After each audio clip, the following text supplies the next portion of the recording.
And now it's loading. The little bar is going across the screen. Just waiting for it to say that we are on any moment now. And now it's loading. The little bar is going across the screen. So okay, and also I hear you in the Discord chat room. Okay, so we have some of the usual suspects, and we are fortunate to have Spanky back with us tonight. And I like calling him Spanky. I should get a sound effect for that. So I guess we should get this show on the road. Good evening. Welcome to the beautiful historical Marionette Theater. It is the first Friday of the month of Gay Pride, June. And tonight we're going to be discussing an early 80s drama that deals with matters of the heart and having to come out to yourself. It's a 1982 film by the director of Love Story from the 70s. Please take your seats. The show is about to begin. Well, how do and howdy, Mr. Smellie. Good evening. How are you this fine night? Howdy. DJ, you and I both are in the middle of New York State, and it was a stellar day today, wasn't it? Just stellar. It sure was. In fact, it was a slight bit crisp, but it did not deter me from having the window open because it was nice to stand there in my little home office, not even having to have the fan on. Oh yeah, I loved it. I had the windows open all night and that luscious cool air coming in. Oh my goodness, it's almost like taking the potion on Death Becomes Her. Mm-hmm. So Toppie, this is June, and shortly the first day of summer will be here. It's around the corner. It's just over 3 weeks away. It's Tuesday, June 21st. Now, I guess honestly, that's when Spanky likes to think of the longest day of the year, the summer solstice. And, honestly, to me, that tells me the year's half over with, and then the days start getting shorter. I'm not ready for that. I'm just not. I know. And, don't let him convince you that he needs any other excuse to go frolicking out in nature there. No. But, this year, 2022, is a very important year for June. Not only is it Gay Pride. Is it busting out all over? No, this is the first year that Juneteenth, a very important holiday for the African American community, Juneteenth was the celebration of the end of slavery following the Civil War. So this year, 2022, is the first year that Juneteenth is going to be recognized on June 20th as a federal holiday. Thank you, President Biden. Yes, sir. I did not know that. Huh. Yes. So we got summer and the first national Juneteenth, and people are making plans to get out of Dodge and maybe take a trip to the Gold Coast, which is where this film is set. And I hear our senior showgirl was quite a fan of the leading lady in this film tonight. Is Gertie around? Backstage, she was talking to me about it, and I had no idea that she was such a Kate Jackson lover. Gertie? Yeah. Why don't you come up here and say hi to me? Yeah. Did I hear you say Kate Jackson? Yeah, she's my favorite angel because she was the smart one, like me. Well, and I appreciate that you got into the part just like any good actor. And our senior showgirl is actually wearing bell bottoms tonight in honor of Miss Kate Jackson and all those years on Charlie's Angels. Well, I thought it was she really wearing bell bottoms? Was she? Because I really did. I'm just saying. I don't know. Wow, maybe she did. I don't know. By the way, for about 1 year, I had Farrah Fawcett's hairdo before my hair all fell out. Oh my goodness. Dirty. Oh, well, and Stock and Aquanet fell. Yeah. Anyways, I don't know a whole lot about this movie you're doing tonight, but I sure do love Kate Jackson. So I'll go downstairs and do my stupid my lines. Okay? Oh, yes, if you would, All right. because it's such a nice night out. We've got the skylights open, but the weatherman said it might start raining, so we better get going. Yeah, well, you better slam that sucker shut when it rains, DJ, because I don't want any rain in here, because I'm going to be the one to mop it up. All right, anyway, I got to go. I got to do my. All right, there you go. Okay.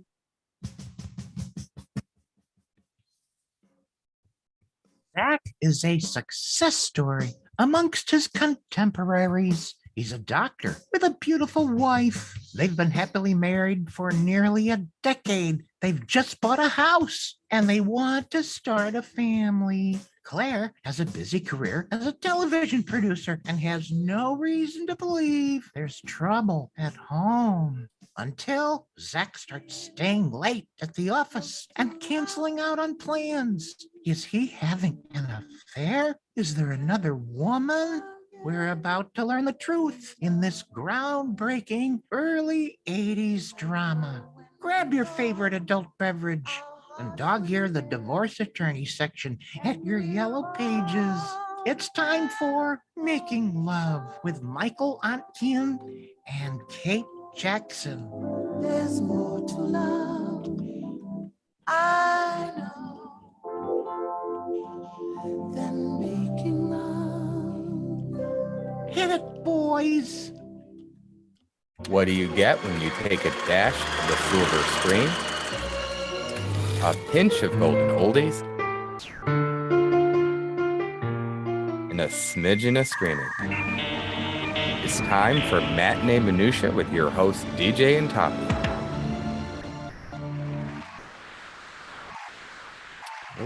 Okay, so this is 1982 that this film is set in tonight, so hence the early 80s part, and of course this is partially a dark chapter in the history of the LGBTQ plus community, but we'll get into more of that in a little bit here. You mean the decade or the movie?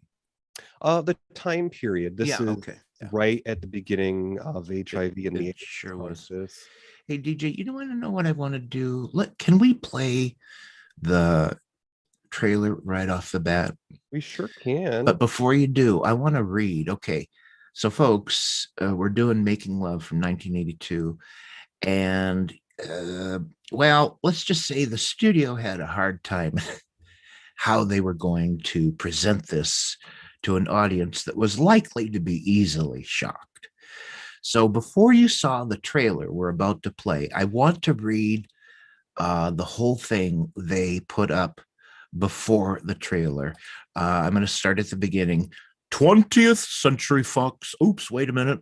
I need to go back. It's past, and we didn't read that fast. Now stop it. Okay.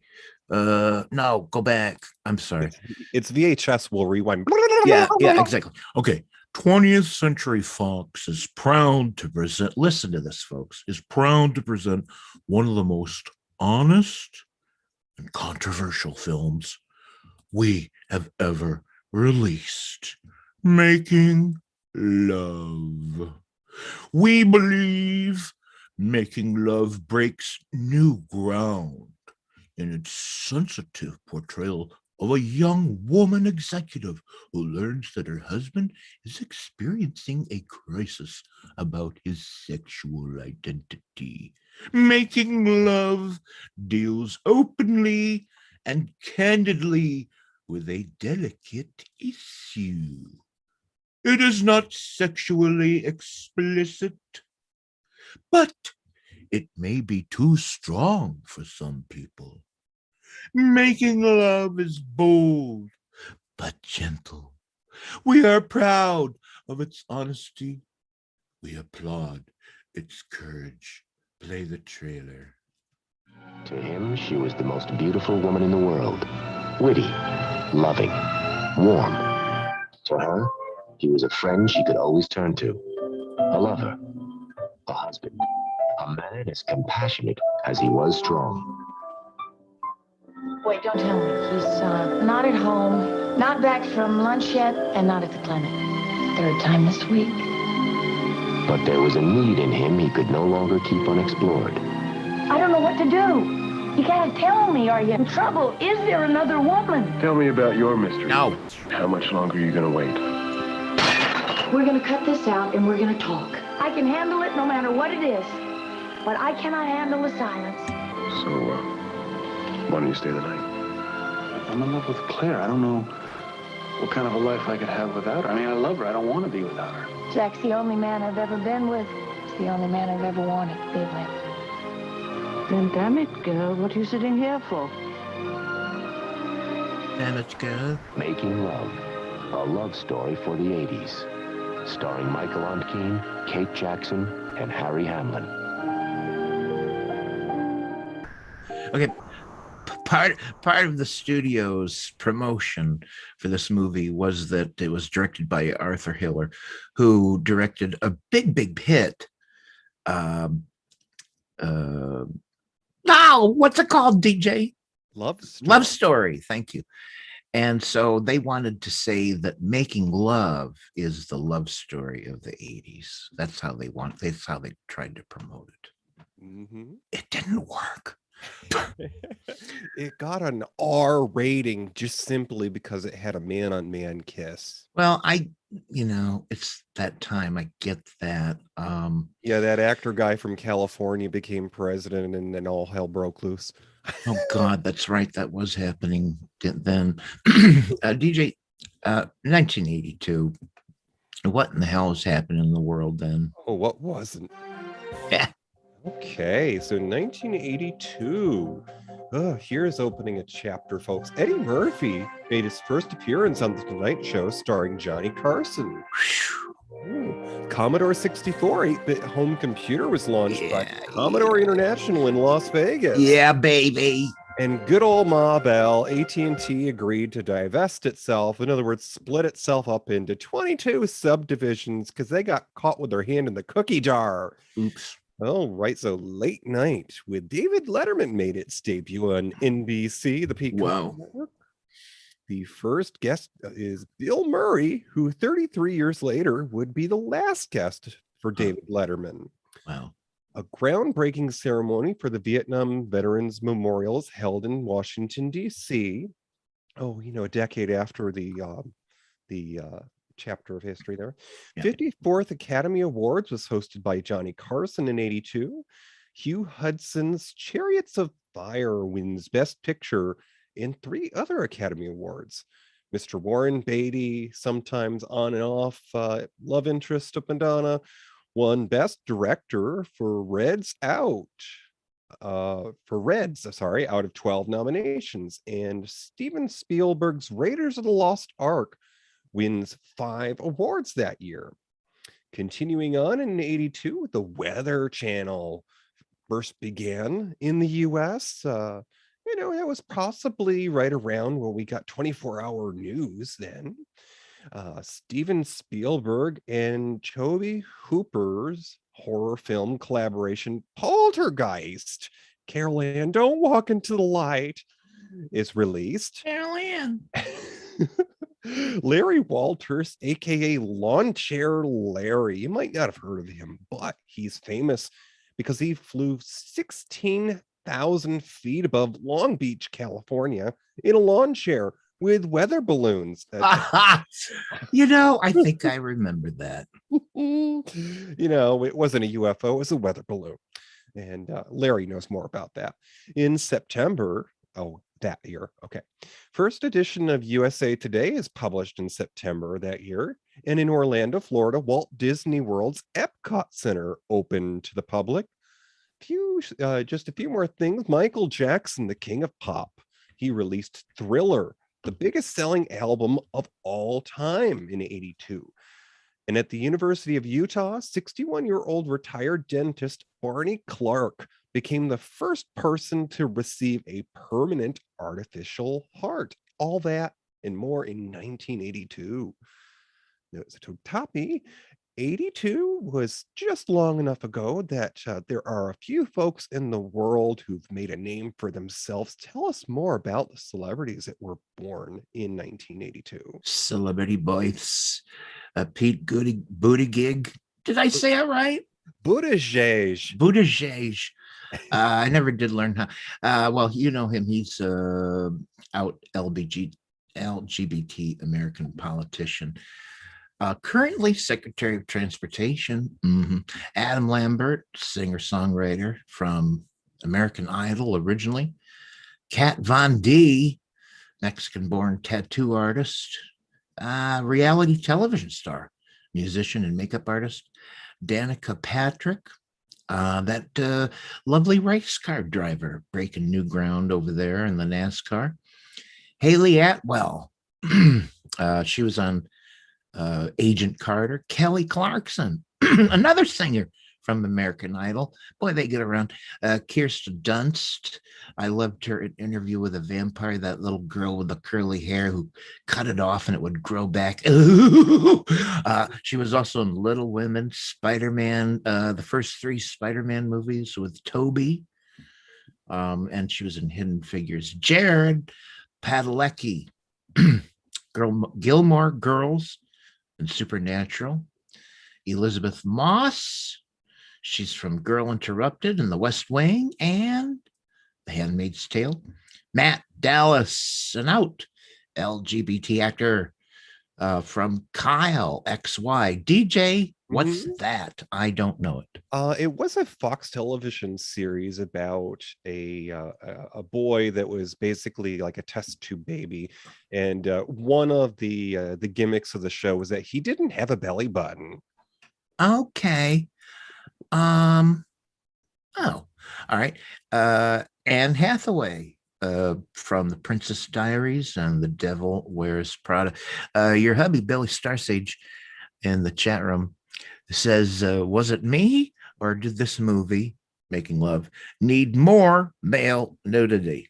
I mean, for what it's worth, behind the curtain, Toppie and I were talking about it, and we wish that or at least I wish I had access to a clearer copy, because I would have appreciated a little more Harry Hamlin. Well, he was pumping weights in a few scenes and looking at himself in the mirror. He certainly did admire himself a lot, and there was a lot to admire. I mean, I think he actually looked better and possibly way more shaved in that there Clash of the Titans. At any rate, I'd like to know, DJ, Making Love 1982, what was going on in the theaters? What was Making Love competing with? Okay, so pop your popcorn, folks, and you know the refreshment stand. It's a little more expensive other places than here at the Marionette, and you know, just don't check for expiration dates. Oh, did I say that out loud? Hey, DJ, I heard that. The popcorn here has been collected in bags for only 5 years. So just shut up. Wow. Okay. Oh, what did they say about microwave popcorn? They found that the liquid butter has got some cancer-causing agents. Yeah, that's why we do. Listen, this is bagged popcorn, pre-buttered. Okay, it's good stuff. Don't you think you should get on with your show? Yeah, okay. So, you know, speaking of butter flavored Making Love, oh God, was released in the spring of 82. So after the holidays and before the kiddos were let out of school in March of 82, it had an R rating. So, you know, the adults were going to go see it during the week before the kiddos came for the matinee. It placed number 70 in the box office. No surprise, because we love the underdog. It only brought in 11.8 million. Now, the top of the box office that year was, of course, Mr. Steven Spielberg's E.T., the Extraterrestrial, which, I'm an 80s kid, and I've lived through that time when for a while there I was too old to have toys and I wasn't ready for the next chapter of my life. So I used to get copies of movies as birthday presents. So I got a copy of E.T. for my birthday one year. And of course, that starred the child actors Henry Thomas and Drew Barrymore, who have grown up to be fine adults. She's hosting a talk show these days, and Henry Thomas can sometimes be seen on new things on Netflix. See, so number 2 at the box office is Raiders of the Lost Ark. Now, that was its original title, but then later on it became included in part of the Indiana Jones series. It brought in 190 million, which of course it starred Harrison Ford and Karen Allen. And number 3 at the box office that year, Mr. Sylvester Stallone put on the gloves for the 3rd time, Rocky 3. And of course, it had a boatload of talent in different. Wasn't that the one with Mr. T? It did have Mr. T, yes, sir. And of course, Burgess Meredith was his coach in that. So, to put things into perspective, I think his character may have died in that movie. Right, not unlike the coach on Cheers, which I don't recall if. No, I mean his character died. The actor didn't die. His character died. Oh, that's right. Right. So, okay. So to put things into perspective, the other films that were around the same position on the box office ladders, Making Love, one above was something called Monsignor, and this was number 69, no pun intended. It starred Mr. Christopher Reeve and Geneviève Bujold, who is a French Canadian actress who is known for being in that film called Coma. This film was directed by the director of Mommy Dearest. Monsignor brought in 12.4 million. It was a tale of seduction between a Catholic priest and a nun. And just below Making Love on that box office ladder, Death Wish 2, another sequel. Oh, sorry. I don't know. Maybe some of y'all like the Death Wish series. I don't know. 11.7 million with Charles Bronson, because why not? Well, and then I think there was a Death Wish 3 and 4. I don't know. Right. They kept making them until they changed the locks. Well, let's get right into the director, Arthur Hiller. He began his career with the Canadian Broadcasting Corporation. And NBC was taking a look at his work over there in the Canadas, and they said, oh, well, he's doing some good stuff. And they offered him positions directing television dramas right in the US of A. And this is way back in the 60s, we're talking about right here. And over the next few years, his work for TV included episodes of popular shows like Thriller, Alfred Hitchcock Presents, Gunsmoke, Naked City, Perry Mason, and Playhouse 90. In 1964, Hiller also directed the first episode of the television series, The Addams Family. So there we go. Arthur Hiller, he's most well known for his theatrical releases Love Story in 1970, and of all things, Silver Streak in 1976 with Gene Wilder and Richard Pryor. And DJ, did we not do an Arthur Hiller movie? And wasn't it an Agatha Christie movie? Yeah, the other year we did the Arthur Hiller film that featured Mr. Peter Falk, and it was The In-Laws. Oh, The In-Laws. Mm-hmm. He didn't do that. Okay, all right, In-Laws, I guess. All right. Hiller directed Making Love, which was released in February 1962, the story of a married man coming to terms with his homosexuality. He also did Author with Al Pacino. The following year, Hiller directed the romantic comedy with Dudley Moore, Mary Steenburgen, Steenburgen. What was the name? Do we know the name of that movie? Was it the? Anyways, we don't. It was It was a romantic comedy, anyways, in 1983. Dudley Moore was in it, and so is Mary Steenburgen. Okay, there. His next comedy was The Lonely Guy in 1984. That was Steve Martin as a greeting card writer, and that was followed by a movie called Teachers in 84. It was kind of a comedy drama with Nick Nolte. After that was Outrageous Fortune with Shelley Long and Bette Midler. And that was followed by See No Evil, Hear No Evil, another comedy, possibly their last, I'm not sure, but another comedy with Gene Wilder and Richard Pryor. Okay, so there is a connection between the gay community and this film, other than the subject matter. And that was the writer, the playwright of the film, Mr. Barry Sandler. Now, he was actually a New York native. He was born out here in the Queen City of Buffalo in 1947. So he was just of the age to have gone to school with my dad-o.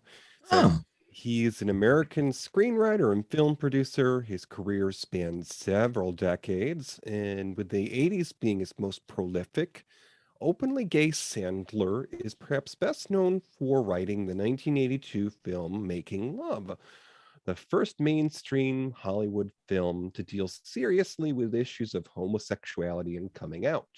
Sandler discussed Making Love in the 1995 documentary film The Celluloid Closet. And by the way, folks, if you can find The Celluloid Closet, please watch it. It's an excellent oversight of gay cinema.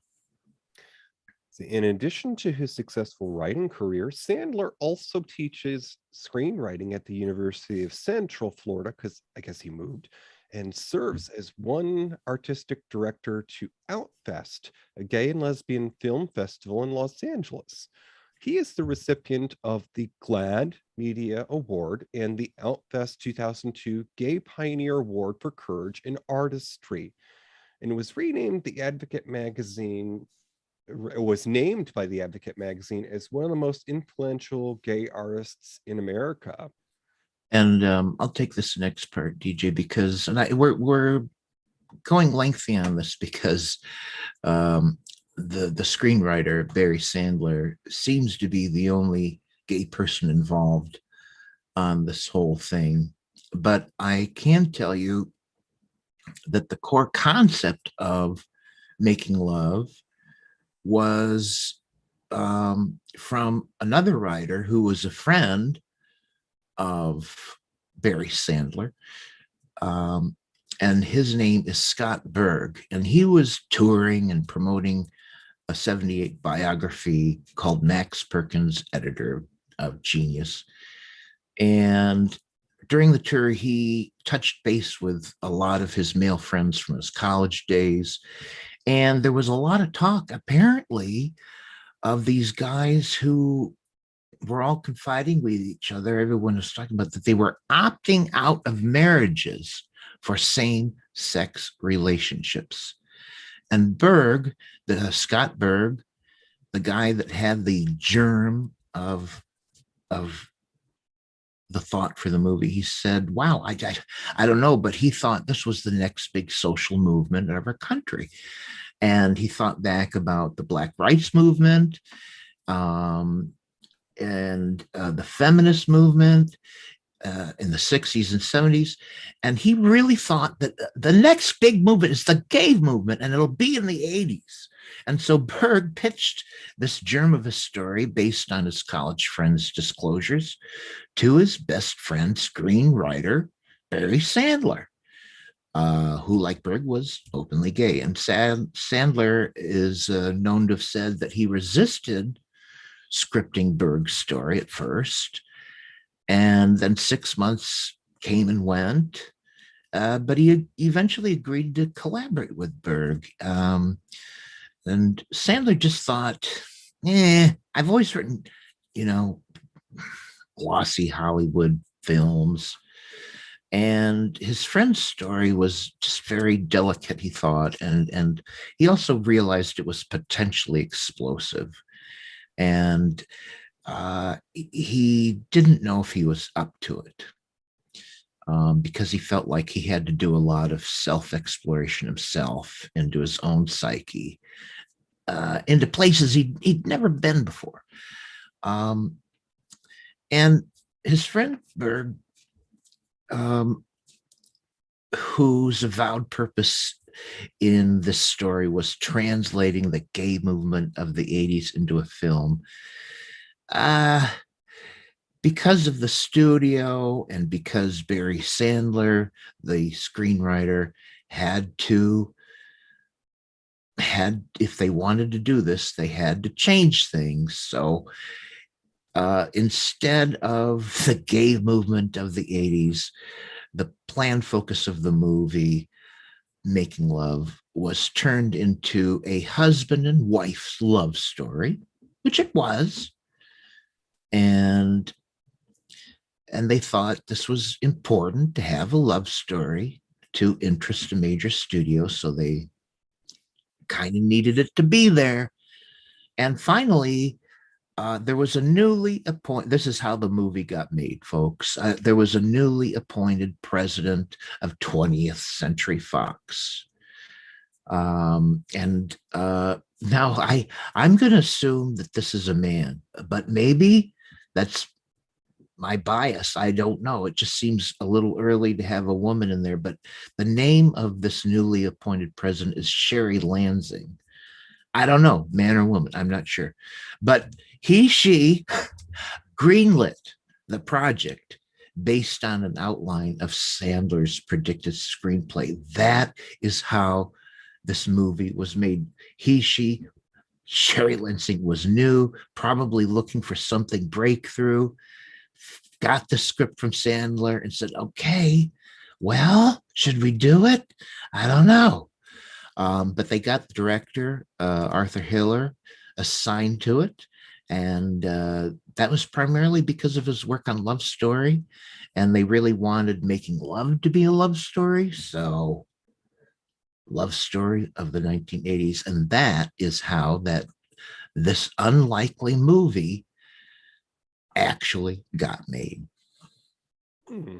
All righty, folks. So we are at about the halfway mark in the show. We'll continue on with discussion about the cast in a moment here. We're going to step on over to our refreshment stand where Gertie's going to be serving up one of my first adult beverages. It was a fuzzy navel. Make sure they have a paper umbrella in there for me, Gertie. Oh, well, fine, okay. And not one of the ones with a hole in it this time. Yeah. Well, she'll do it. When it rains, you don't want it to thin out the liquor. That's right. I don't thin nothing down, Buster. Wow. Oh, so for your listening enjoyment, folks, we have an interview with Dallas Morning News anchor, a lady I like to call the Nancy Reagan of Texas. We love her. We've used DJ's found her many times for our movies, and we just love her. So yes, it's Miss Bobby Wyant, and she's interviewing Arthur Hiller, the director of tonight's film. Arthur, in the event that some people say or perceive this as a film that's just kind of propaganda for the gay community, what would you say in answer to that? I'd say it's not. Certainly it depicts the gay community in a way that I hope will make them happy, because I feel it's the first film that has gone into any detail or as any length of film that deals with the homosexual as a human being, not in the sense of cruising or of effeminate giggles just for the jokes and something like that. So in those terms, but I wouldn't call it propaganda, because here you are dealing, if you say that, then you say, what are you dealing with? You're dealing with a man and woman, 8 years married, this great love and devotion to each other, this sharing of everything, and suddenly they can no longer be together because the man is facing up to his homosexuality. Well, you have to say that's disturbing. You're saying homosexuality is hurting that love. And indeed it is in our film. But at the same time, you also have a man facing up to who he is. And that's terribly important. That's why I think you have a variety of emotions working for you in this film. You have the star-crossed lovers who you want to be together, except that they can't because something comes between. You have a man facing who he is, which I think is important to all of us, to know who we are and then change it, alter, do what you want, but at least know who you are. And you have sort of at the end, you have, again, star-crossed lovers that you want to be together, but two people also who are happy in their, each in their own relationships. Arthur, in talking with Harry Hamlin, we discussed the kissing scene. And I gather that that probably was, if not the most difficult, the most worrisome scenes for all of you. Is that right? No, for the actors more so than for me.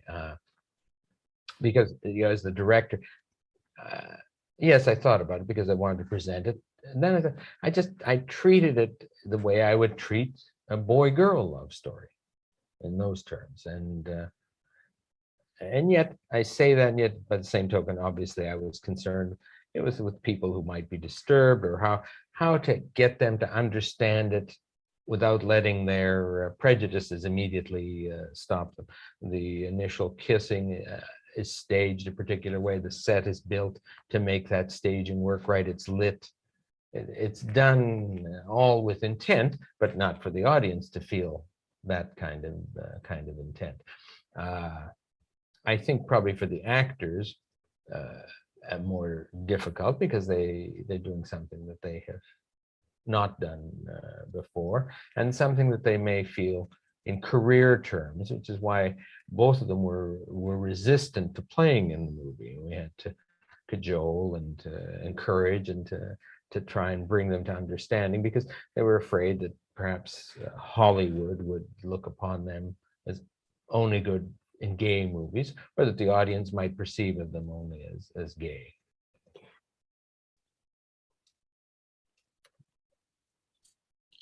Fascinating.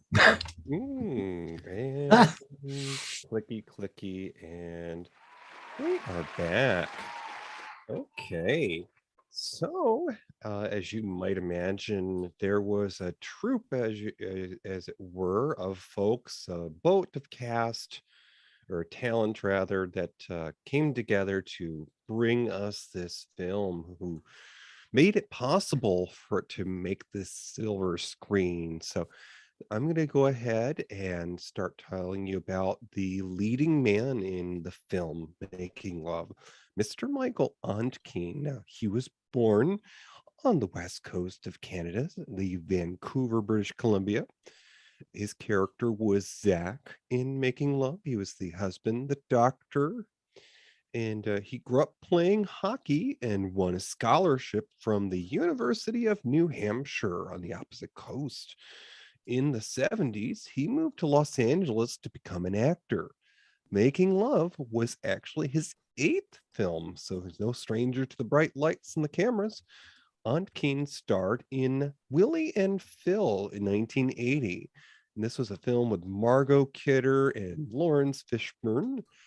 And he would, of course, later be in the Matrix movies, and experiences over a decade of two friends who fall in love with the same woman. So sort of another triangle, as it were.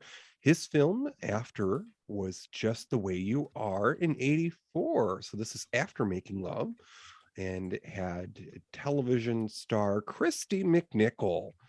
And this is about a disabled musician who thinks people treat her differently because of her disability.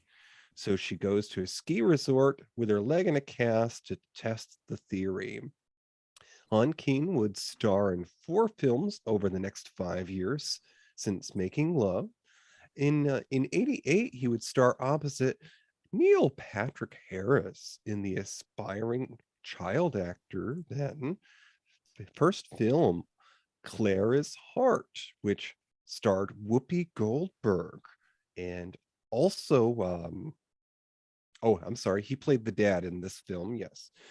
Ontkean is today 76, and his most recent acting credit is from Twin Peaks: Missing Pieces, a 2014 prequel. And this film was made from deleted scenes and whatnot, but it starred Chris Isaac and Kiefer Sutherland, and Mr. Ontkean played a sheriff. And to date, he has 63 acting credits. Chris Isaac was hot, or is hot. I don't know. I haven't seen a recent picture, but I bet he's still hot. I just remember that black and white music video in the 90s, Wanna Fall in Love. Yes. Oh. Oh. So Toppie, the leading lady. Oh, by the way, just a personal trivia.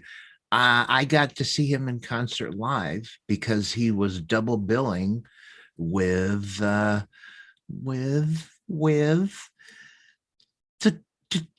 gay country music star that crossed over into pop, Katie Lang, and that guy were doing a double bill, and I saw them in person. Wow! In one of the only concerts I ever went to. Gee, to be a fly on the wall, that would have been a great night.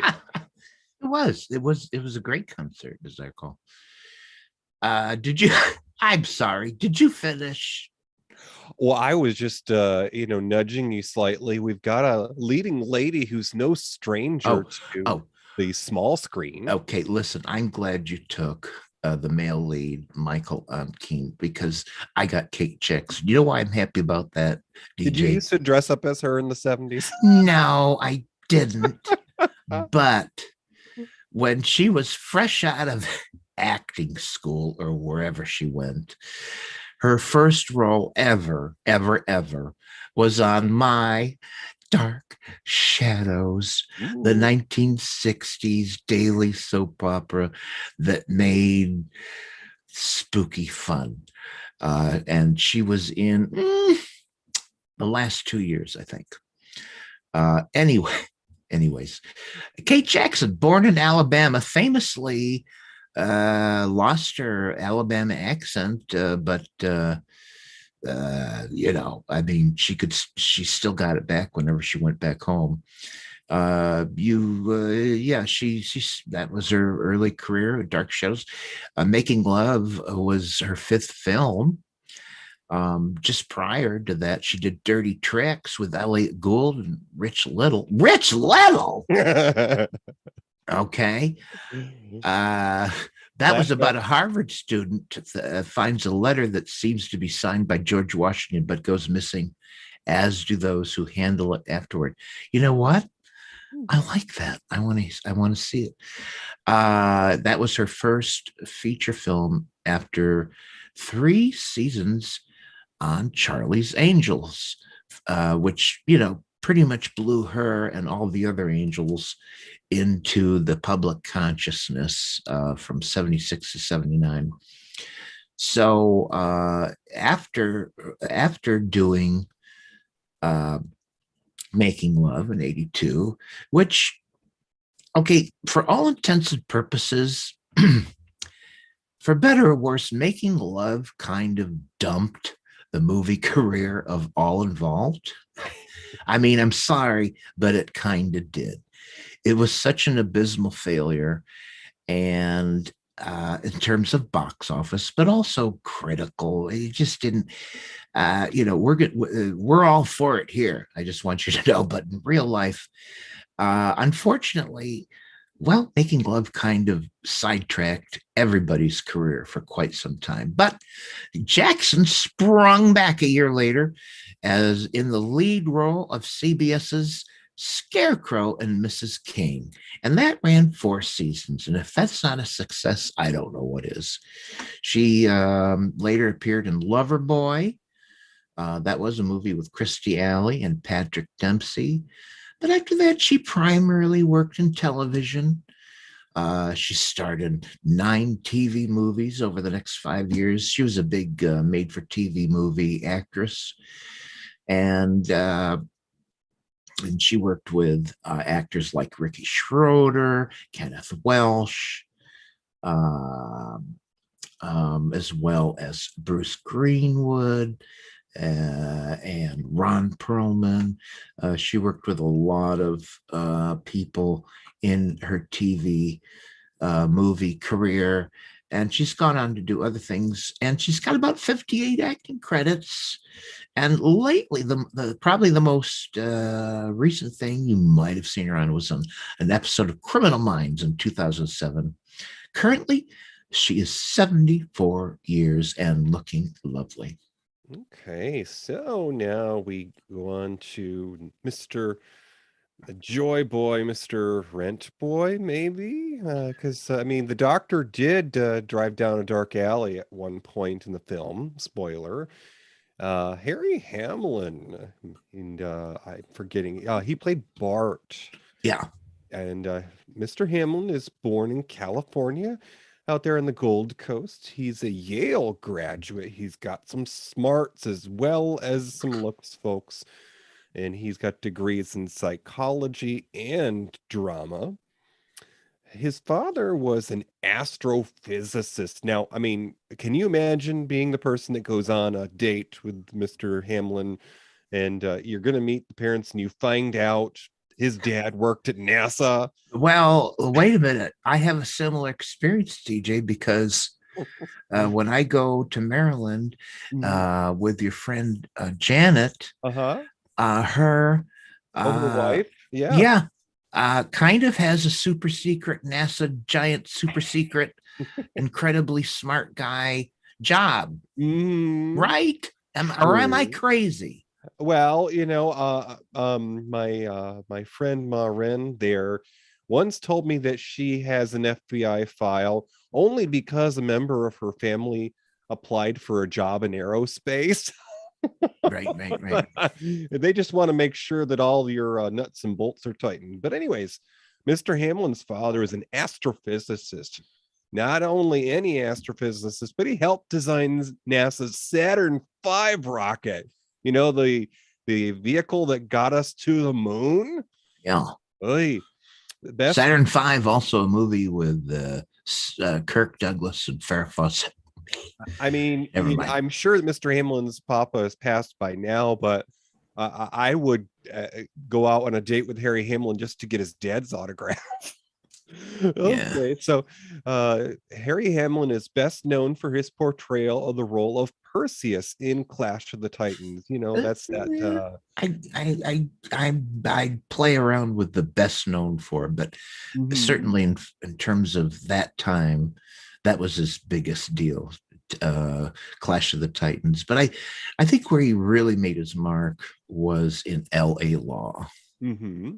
So Clash of the Titans came out in 1981, and it had Sir Laurence Olivier in one of his last films, and Maggie Smith, who of course is later most well known for the Harry Potter movies, and Burgess Meredith, which we just talked about in Rocky III.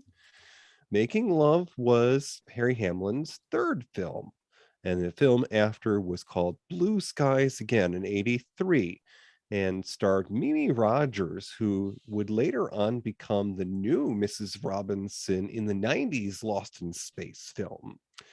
And Blue Skies Again was about a minor league baseball player who competes with a female athlete for an opening on the team.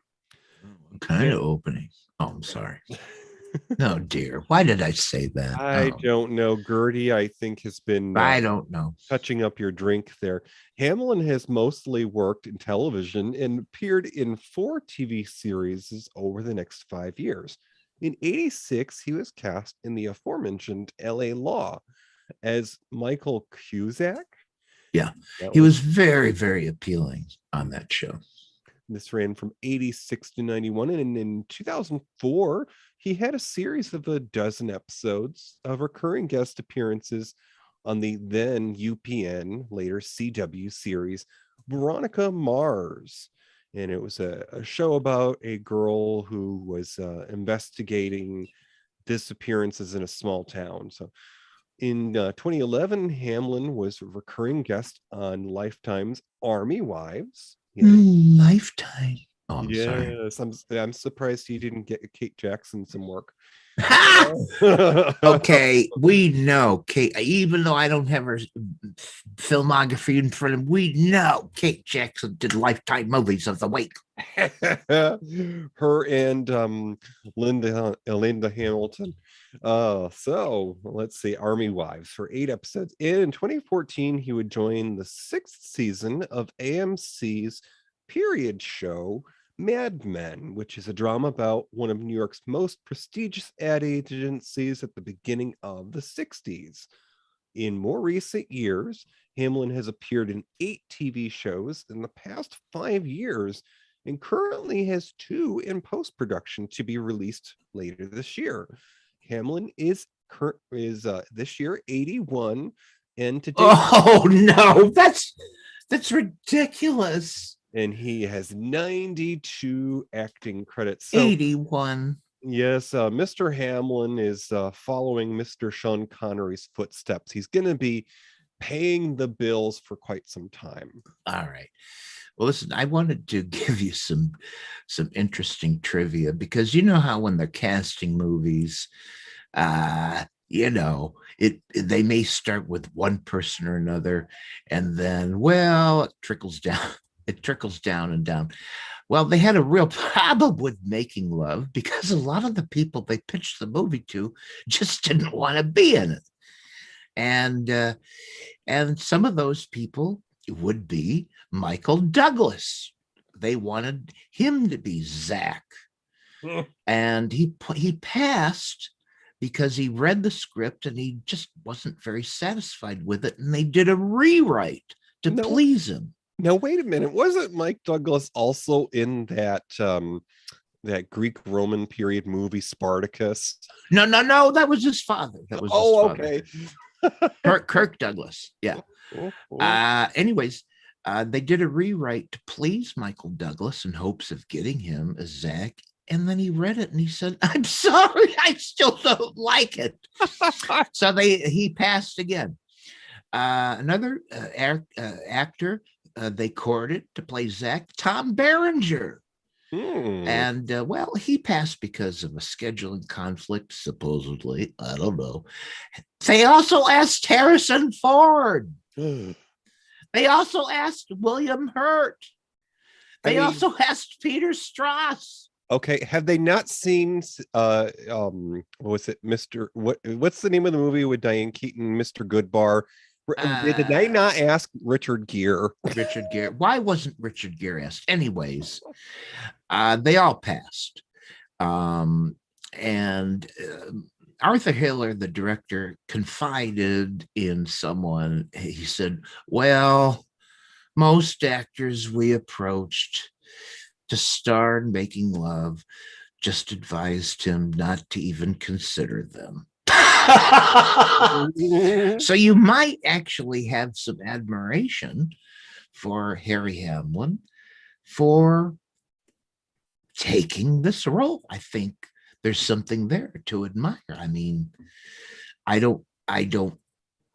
he just done a very well received movie, Clash of the Titans. He didn't have to do this movie, but he chose to. And as far as Kate Jackson, well, Hiller saw her in a TV movie called Thin Ice, and he just, I guess, admired her work and pitched the role to her, and she agreed.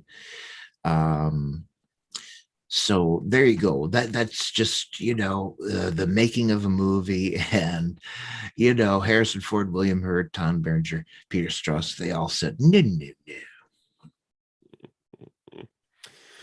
Yeah. So, in the spirit of Making Love and Gay Pride Month, we're just going to take a few minutes to talk about this type of movie, if you will. So, Making Love is a film that was groundbreaking in the sense that there really hadn't been anything like it done before. I mean, for goodness sake, the movie got an R rating simply because two men kissed. But it was a major motion picture release. This played in all theaters.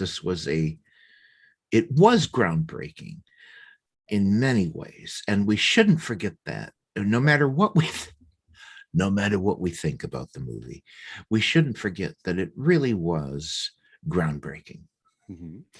But there are some films that have been made that are of a similar groundbreaking status, and from time to time we talk about how younger generations, perhaps today's young adults might perceive the world, and whether or not somebody would watch a black and white film because that's old, or that movie came out on VHS. Well, I'm going to volunteer a small handful of films that I think might not get made today, just because thankfully we have made progress, but at the same time, some people don't want to look to the past because they think it's just too dark for them. So Okay. by the 90s, we had some films like with Tom Hanks. We had Philadelphia. It was about an attorney who is HIV positive, who had AIDS. You couldn't get two bigger stars, Tom Hanks and Denzel Washington. Couldn't get two bigger stars. They were in it. And wasn't it Antonio Banderas that played his yes. boyfriend? Mm-hmm. I mean, this is a case in point. Harry Hamlin has been interviewed, and it's been said that Making Love was made in such a time frame that this was the end of some of these people's careers on the big screen. They had to go to work on the small screen. So, in a decade or so later, you get a film like Philadelphia. That's got Tom Hanks, as we were just talking about, and Antonio Banderas. Did that change their careers? I think it probably opened more doors for them because it showed their willingness to accept roles that are diverse, and it showcased their range of talent. But we don't get films like Philadelphia nowadays because we have made progress and we do have more equality, but it's harder for people to understand how things were in different times. Well, I think maybe I think what you're getting at is the darker tone of these early movies, all the way back to the Leather Boys. Holy shit, from the 60s, black and white from Britain. I mean, talk about dark. Mm-hmm. This was a movie that was very dark, and it was about homosexual men. Oh Lordy. Boys in the Band, first on Broadway, then in the movies. Not a good time movie, not exactly great feelings. Making Love, not exactly the most fun movie to ever watch, not really. And a lot of these early movies' attempts to break into the homosexual themes were pretty dark. And then, well, it just didn't help things that in the 80s, HIV happened, AIDS, and there was a shitload of movies about AIDS. And how are you going to make that light? How are you going to make that not dark? Well, they couldn't. If there's a fun, loving, joyful film about AIDS, I don't know about it. But anyways, all of these movies really set a footpath. And eventually, thank God, we did get cinema breakthroughs where Spanking the Arthur just mentioned Jeffrey. That's a great example.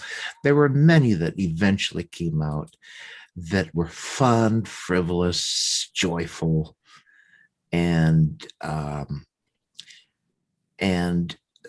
I think, DJ, I think what you're saying is these, this dark time in filmmaking about gay themes. I think both DJ and we want you to see them. We really do. We want you to see them because they're still relevant now. And there obviously are plenty of films that we've discussed that harken back to different times. Case in point, our last film, Key Largo from '48. Sure, that may have been made when my father was a child, but it's still relevant today because there are themes within it. And just an honorable mention before we move on here, a good example of a film that I think that was made from when I was a youth that Ute that wouldn't necessarily grab hold these days because due to progress, and yes, it is a good thing. I am saying it's positive. You can possibly invite your same-sex love interest to your high school prom. Didn't happen when I was growing up. It started to, but a movie that I'd like to suggest for anybody who may be of a younger generation and needs some perspective is a movie from '98 called Edge of 17. And it's a wonderful film because this boy is still in school, and it's basically set in the heartland. He's in Ohio, and he basically has to sneak out of the house to go to a gay bar because that's the only place that he feels accepted. And I think it's the screen debut of comic Leah Delaria, a very notable part of the LGBTQ community. So Toppie, we are at the almost the end of our hour. And also, I want to encourage Spanky Tom, everybody, Janet, Crone, Billy. Those are all the kind folks that are joining us live, because we are doing this live right now, and there are people listening to us live. Like it's already started, but throw down the names of fun gay movies that have been coming out while we end the show. Throw those names out, and I'll read them at the end. We need to talk about DJ if folks liked or are interested in making love. What's something else that you would recommend? Okay, so this is our snack tray, as Toppie said, things that are similar to making love in that vein. And I'm going to mention a film that was made about a decade later.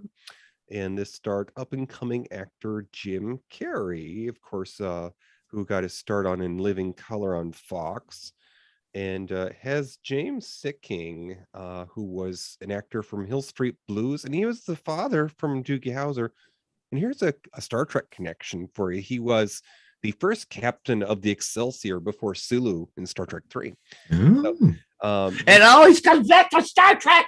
And if you want some more, the guy who did the score for tonight's film wrote the music for Star Trek 4 Voyage Home. Good Lord. All right, there you go, folks. Okay, so 92, this film with Jim Carrey and James Sicking. It's about a young college student, his family's golden child, who brings his fiance home to meet them. This is called Doing Time on Maple Drive. It's a little bit of a hard watch, but it's an early attempt by Jim Carrey to play a serious role, and it's actually really good. Okay, I don't know about that. Folks, the movie I'm going to recommend was done a decade before Making Love, and it was done for television. and that is a made-for-TV movie called That Certain Summer. It starred Hal Holbrook, Martin Sheen, Hope Lang, Jodan Baker, and Scott Jacoby, who won an Emmy Award for his performance as Hal Holbrook's young son, Nick. The teleplay was by Richard Levison and William Link. And this movie, made for TV, That Certain Summer, is considered the first sympathetic depiction of gay people on television. Produced by Universal Television, it was broadcast as an ABC Movie of the Week on November 1st, 1972. And it received a number of television awards and nominations. The movie is also recognized as being the first network drama to depict a stable same-sex couple and the first to depict a gay parent. So I'm recommending, if you were interested in making love, see That Certain Summer. There you go. Okay. So before we finish off and figure out what's going coming up next, if you'll peek over the balcony for me, Toppie, let us know who was in the chat room with us tonight. We have the other mysterious Crownhaven. We had your hubby here, Billy. We have Janet. We have Spanking B. Arthur. We have our old pal, Tommy Hash Browns. And I want to read some of the movies that they've been talking about. So a whole lot came out. So bear with me, DJ. Here we go. I've got to find the part where we get the okay. Spanky started off. He says, as far as movies that are kind of fun and gay, and he recommends another gay movie. He recommends another gay sequel, another movie called But I'm a Cheerleader. Johnny Hash Browns chimed in with Rocky Horror. There you go. Also, Tootsie. Spanky says, was Tootsie gay? And Tommy says, ish, kind of. Spanky says, Priscilla, Queen of the Desert. Good Lord, I love that movie. Let's see. Spanky also says, love Simon. Cronehaven says, best line ever was from Some Like It Hot. I don't remember what that line was. I think I do, but it is famous. I know that. Spanky says, Broken Hearts Club. Alex Strange Glove. Let's see if we got any others. What do you got? Spanky has got one that I was going to mention. What is it? It's an Australian film, and we love those because Muriel's Wedding is one of those. But Beautiful Thing, which features two friends who ends up having quite a lot in common, and it's quite a wonderful film because these are just ordinary, average Joe type people. You know, they're not twinks, they're not otters, they're not bears, any of the animal nature that we call in the gay community. Right? They're just young boys who happen to be neighbors and go to school together, who find something in common. All right, very good. Well, this was lovely, DJ. A great way to start Pride Month here on Matinee Minutia. Let's see. You know, I think we're going to get in another episode before Pride Month is over. You sure are. Would you mind getting that money out so I could put it in the magic gumball machine? All right, here's that bag of coins the magician left, because lots of things happened here in the past. Here we go. Thank you. I'll put it in here. Put it in the machine. Hey, you want to open that, or shall I? DJ, would you please open the capsule that has our next topic? Okay. All right. So our next episode is going to be on the third Friday of this month, still Pride Month, Friday, June 17th at 9 p.m. Eastern. This is our second film of Pride Month. We have a returning guest, a mid-Atlantic cosplay Oh boy. hostess with a mostest. Oh, she's coming back. D'Manda Martini will be Yay. pulling up to the drive. All right. And this is a film by the future director of 2018's Love, Simon. This is starring from Lois and Clark, Mr. Gene Kane, and future star of Scrubs, Zach Braff. Also from Frasier, John Mahoney played the dad. Isn't that great? And up-and-coming theater actor Billy Porter. Good Lord. You got to be kidding me. Cast. This is an insight into the turbulent lives and loves of a gay clique based in Los Angeles.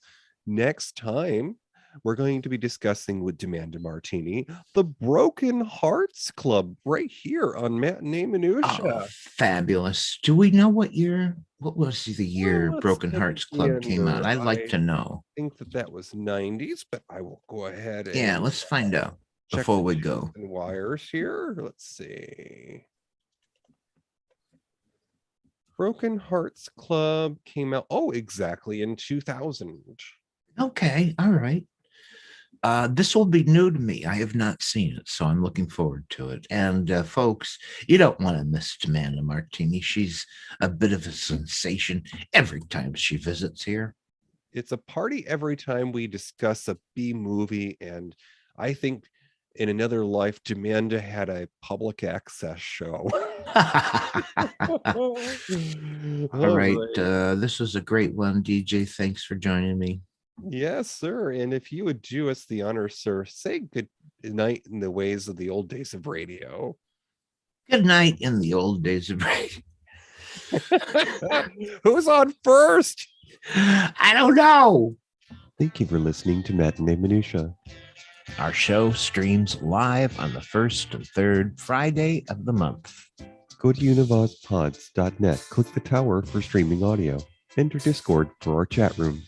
You can find our show anywhere you listen to podcasts. Find us on Twitter at Matinee Minutia. Find our group on Facebook. Or visit our webpage at matineeminutia.com. Have an idea for a show? Or why not let us know how we're doing? Email us at matineeminutia@gmail.com. I have a voice. I have a voice. You have a voice. You have a voice. We have a voice. We have a voice. Unique voices in podcasting. univazpods.net. Okay, so since Making Love was made in 82, it was barely the 80s, we're going to play a little bit of 70s music for a moment while Gertie sweeps the floor and, gets the keys out to lock you all in or out. Yeah, sweep the floor. Okay. All right. So this is a Starman by David Bowie. Okay. All right. I just randomly picked something off the 70s station. Because, we are on YouTube.